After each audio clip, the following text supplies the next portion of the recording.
When we think of the word discipline, we either think of one or two things: hard work and David Goggins. When people like you and me say we want to be more disciplined, it usually means a few things. I want to get my life together, I want to get better grades, I want to make more money to flex on people, and I want to flex on people with my money. But there are two problems. First is that discipline is not easy.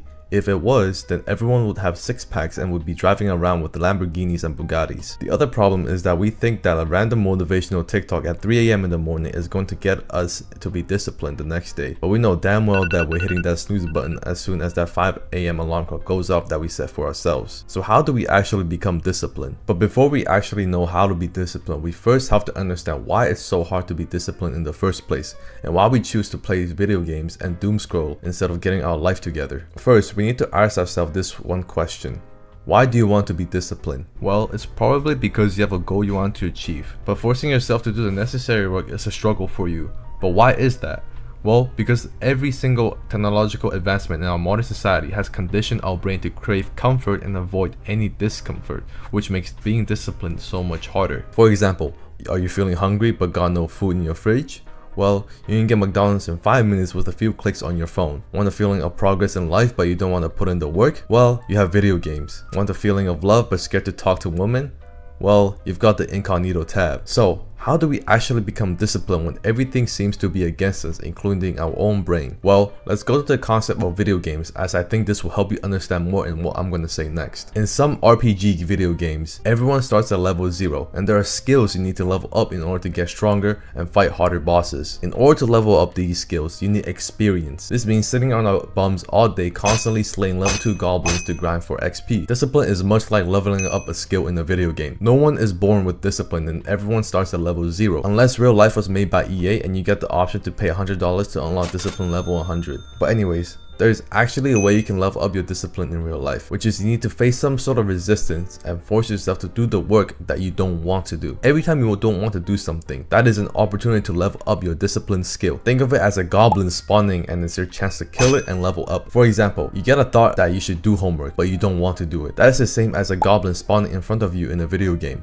An opportunity to level up. Then you force yourself to do homework, gaining discipline XP, which is equivalent to killing the goblin in the video game. Getting better at being disciplined is like getting better at shooting basketballs. You don't get better by watching countless videos on how to shoot basketballs like how you're watching this video right now on how to be disciplined. You only get better by practicing over and over again. In shooting basketballs, you shoot over and over. In being disciplined, you do the task when you don't feel like it over and over again. When we see that Asian kid that's pulling 12 hours of studying every day, we automatically think that he's just born with that level of discipline. But in reality, they've just been training and been leveling up their discipline skill longer than you have.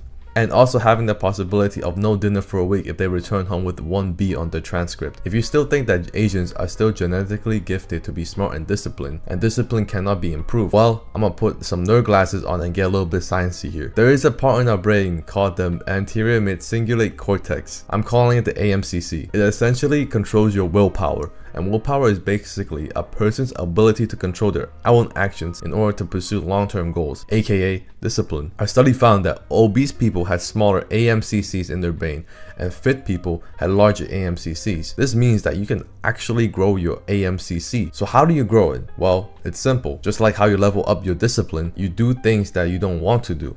But going to the gym 6 times a week, 2 hours a day may feel like SEAL training for most people. But if you find it enjoyable, it will not grow your AMCC. It has to be something you hate. For gym people, it may be not hogging a machine for 2 hours straight. So it's important to note that in order to grow your discipline, it has to be things that you personally don't want to do. Now, you may feel inclined to study for 8 hours straight and run 20 miles every day at 5 AM in the morning, but that's just setting yourself up for failure. First, look around your room. Did you even make your bed this morning? Do you have clothes laying around the floor? Do you have moldy pizzas on your plate? Does your room look like a polluted river? If it is, then it's a sign that you're not ready for an 8-hour study session and a 20-mile run. You want to start with the small disciplines first. If you don't have the discipline to make your bed in the morning, how would you even have the discipline to study for 8 hours or run 20 miles? It's like trying to fight a level 100 boss when you're only level simple one. The way you act in small situations will often be the way you act in bigger ones. How you do anything is how you do everything. Small disciplines and annoying chores like doing dishes or something as simple as making your bed or even cleaning your dog's poo are actually really important and shouldn't be overlooked. Since these chores happen so much throughout our day, it opens up more opportunity to level up our discipline. It's like having more goblins spawning to kill for XP. If you make it a habit of washing dishes or cleaning your dog's poo every time you don't feel like it, you will consistently train your discipline. Over time, your brain will automatically start doing tasks you usually avoid, making discipline easier because you've conditioned yourself through small annoying chores. This is similar to the compound effect, where small actions accumulate to big results. Now, if you don't know where to start, you can set yourself daily, weekly non-negotiables.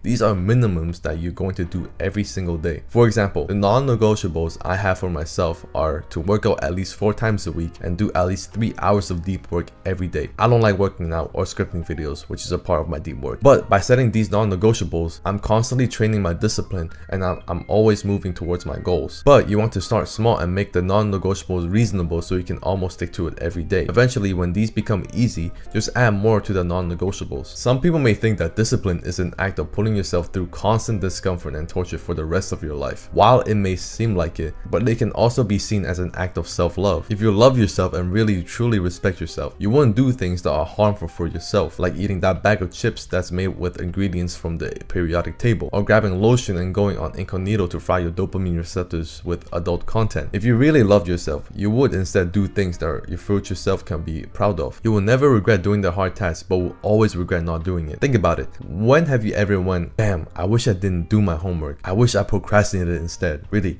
think about your future self. Having to be fat 24 hours a day is harder than exercising just for 1 hour today. Being broke is harder than working on your side hustle for only 2 hours today. Being kicked out of your home because you got a B on the test is harder than just studying for an extra 2 hours today. If I am faced with a hard task like scripting this video right now, I would always say to myself, I'll be glad that I did it at the end anyways, so why not just do it right now? If you know that doing the hard task will make you feel good at the end of the day, then you have the perfect reason to go do it.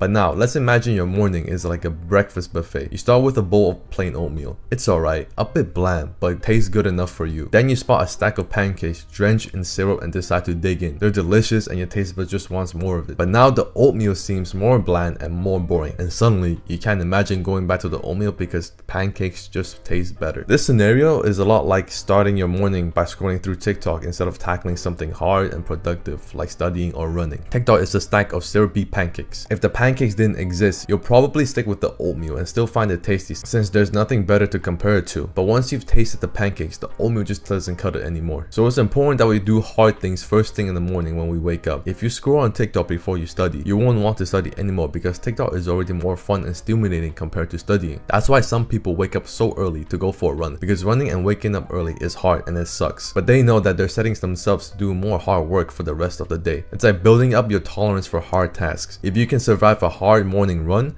then studying will seem like a walk in the park. But if somehow you still struggle with discipline, I want you to go grab a piece of paper right now. Write down everything the disciplined version of you would do. What do they eat? What does their day look like? How do they act? Write everything you can think of and strive to be that person every day. As cringe as it may sound, you could even try imagine yourself as your favorite badass anime warrior, but just don't make it weird around people. Make discipline as a part of your identity because people act in line with the person they think they are. For example, Michael Jordan always thinks that he's a winner, so every time he loses, he will double down on his efforts and win again. People think that there's some kind of life hack that will make you more disciplined. You could try all of these techniques, but at the end of the day, it just comes down to doing the things whenever you don't feel like doing. It's gonna suck, but the suck is going to eventually pay off, and your future self will thank you for it. And you will look back and be proud of the work that you put in.